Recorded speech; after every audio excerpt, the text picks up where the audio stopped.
বর্তমান রাজ্যে জীবিকা নির্বাহের অন্যতম মাধ্যম হয়ে দাঁড়িয়েছে ফুল চাষ। বুধবার রাজধানীর প্রজ্ঞা ভবনে একটি অর্কিড প্রশিক্ষণ ও ফুল চাষের উপকরণ বিতরণ অনুষ্ঠানে এই দাবি করলেন মন্ত্রী রতনলাল নাথ।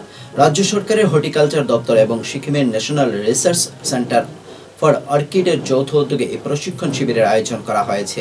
অনুষ্ঠানে উপস্থিত ছিলেন বিধায়ক Jitendra Majumdar, QRT chairman HP Singh, potato research সেন্টারের প্রাক্তন অধিকর্তা ডক্টর গিরপাল সিং সহ অন্যান্যরা। এই প্রশিক্ষণ শিবিরে ৩০০ জন কৃষককে ৪০টি করে অর্কিডের চারা ও ফুল চাষের জন্য বিভিন্ন উপকরণ বিতরণ করা হয়।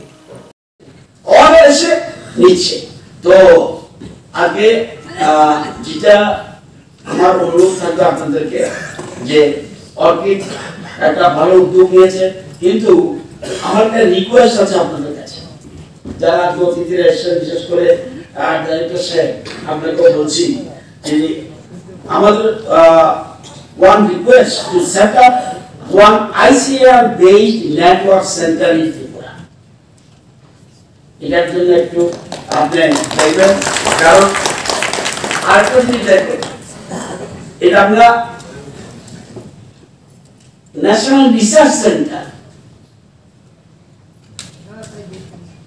শুধু একটা ফুলের জন্য রিসার্চ সেন্টার।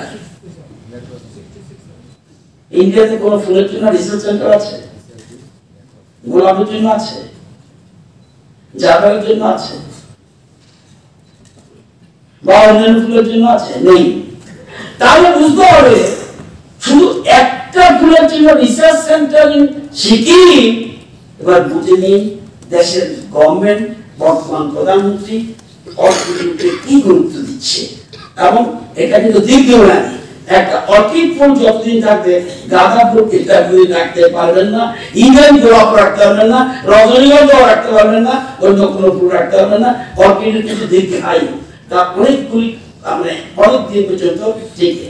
যারা এসছেন ট্রেনিং এর জন্য, আমি তাদের করবো, আমরা কিন্তু গভর্নমেন্টের সব ধরনের সহযোগিতা, সব ধরনের নিউ টেকনোলজি